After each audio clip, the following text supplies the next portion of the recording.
Good afternoon. We are at my favorite part of the day, which is when I get all my stuff base painted that I needed to get painted today.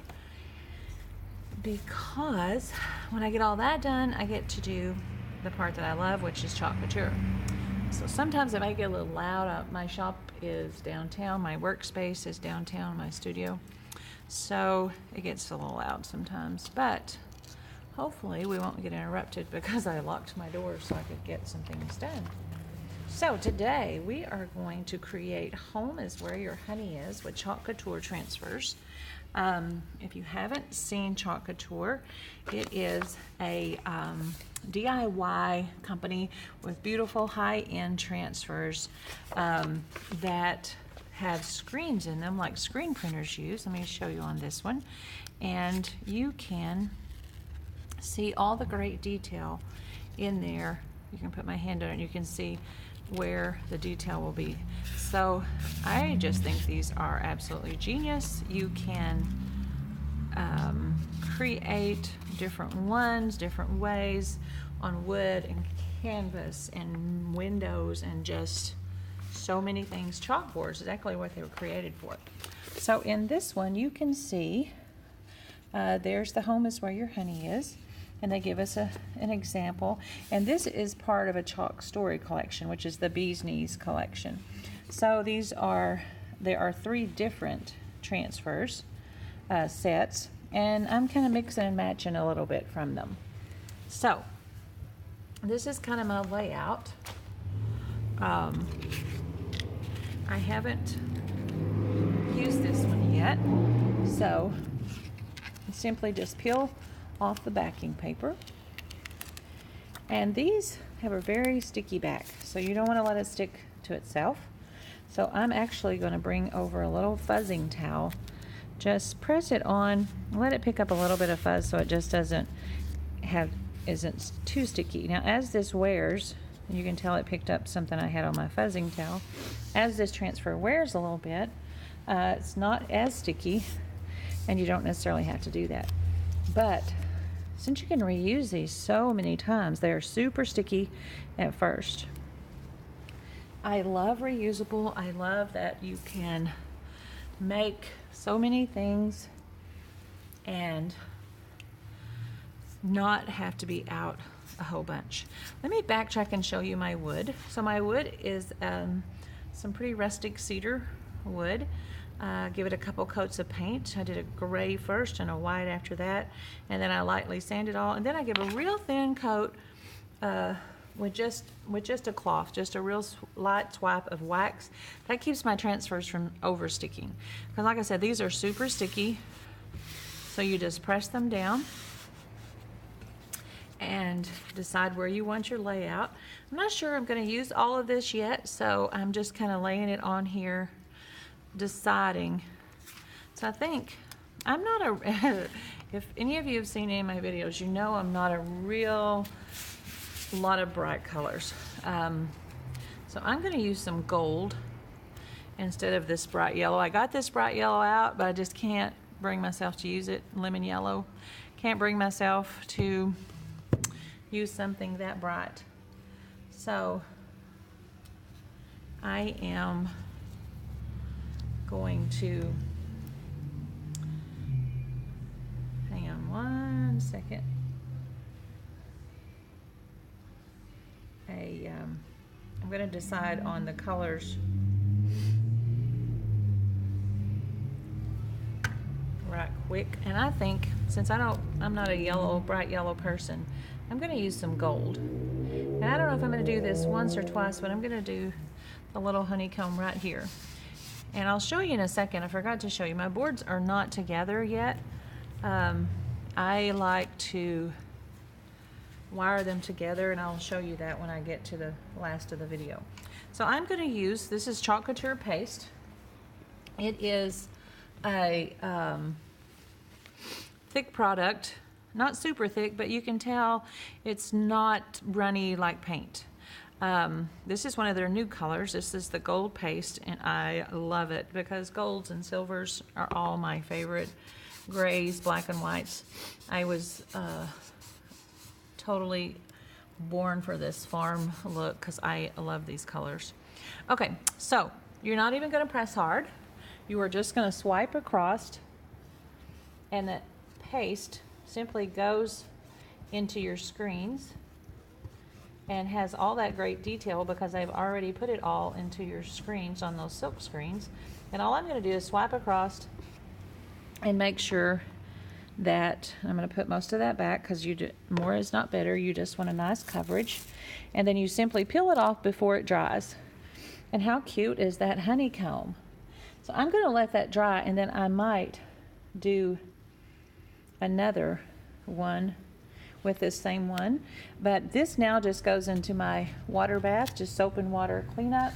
Let it dry upside down and totally ready to use again. So I'm just going to drop that in some water.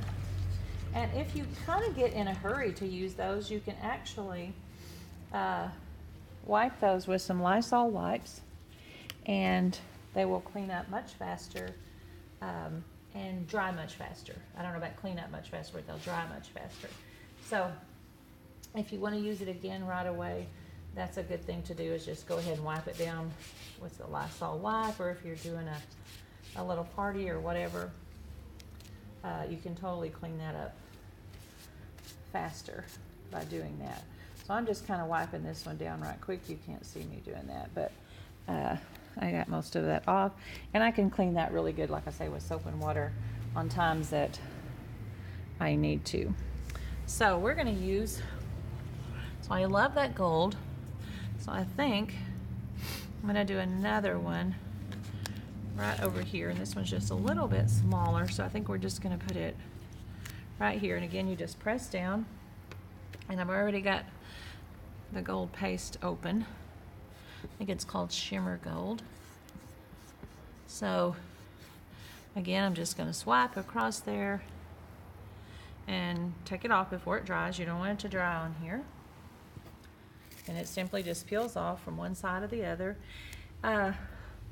Sometimes if you just want another little touch, you know, I could totally set this back down and do it again right quick. I don't know what I don't know where I'm going with this yet, so I haven't decided exactly what I want to put on here. So I'm not gonna use that again. So I'm just putting all my extra paste back into my jar, and I'm gonna set that over there. And my little squeegee just cleans up with soap and water as well. So now I'm gonna decide, I'm pretty sure that's where I want my home is where your honey is. I haven't decided on this jar yet. Still thinking that over. But I am going to do that in some black. So I'm just going to open up my black paste. Sometimes your paste will be thick. If it's thick, and I always just give it a good stir. This one is not thick. It's a nice consistency. It should be creamy, about like sour cream or yogurt or something along those lines. Sometimes if it's one you haven't used in a while, you may need to add a little spritz of water. This one seems just perfect. So again, I just get the little squeegee and use just a little bit of paste. And I'm just really swiping it across. I'm not pressing hard. I don't want a thick coat. I just want a nice thin coat. And usually I kind of start in the green area there and kind of swipe across so it just goes into the screens at a pretty good consistency and not too thick. Any excess, you just come back, swipe off, and it goes back into your jar. And when you have it, you can check because you can see where your screens are, and it looks like I have a pretty good coverage. So how cute is that for some lettering? I tell you, every time, they just make me look good. So let me lay this squeegee down. We're going to use that again in just a second. So let's do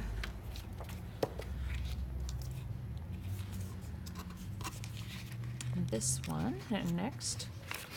Again, we're just going to peel it off. Oops, don't let it touch itself. You don't want it to stick to itself. And again, I'm going to lay it on this little towel and press down and give it just a little fuzz on the back so it doesn't overstick. So I think I'm going to bring this one over just a little bit.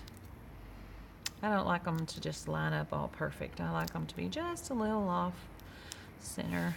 So again, I'm just going to press it down, get my black paste, and swipe away.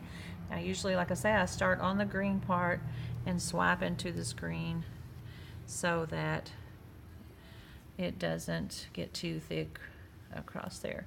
This black seems to be a little thinner than others. Normally it's not quite this thin, so I may have added a little too much water to it at one time. So they do have different consistencies. That is not unusual because of the pigments and the way that they're made. Just like paints, they're going to be thicker and thinner and different consistencies with how they're made. So again, after you just swipe across before it dries, just peel off. And how cute is that? I just love that part every time. Never get tired of that part. And those again will just go into my water bath. And now I've got to decide. I don't know if I want to put that little honey pot or if I like it like that. So I think I'm going to look at it like this for a day or two and decide if I want to do anything else to it, or if I want to add a few more honeycomb, because I could do that over here. Or I kind of like just this little honey spoon server thing. I'm just kind of thinking about leaning it on something. So, but I'll need to let this dry. So I'm going to do that and decide if I want this honey pot or just the little spoon, maybe a few more honeycomb down here. Just deciding. So these are all soap and water cleanup. I'm just going to take them back to my sink, give them a nice cleanup, and I'm going to leave that right there and decide exactly how I want to finish it. And let me get a finished one and show you how I wired them.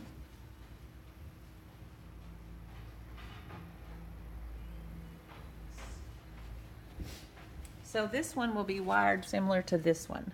So this one, I've just drilled 2 holes and run, that is just some tie wire. It's a pretty thick grade. And then I did the same thing at the top and the same thing on this. And they're on my cedar boards. And I love the cedar. I love to work with the cedar. So that's how I love these raw edges. And this other one will have that same, it will be wired very similar to this one. And that's what it will look like when it's all done. And thank you so much for watching. You guys have a great afternoon.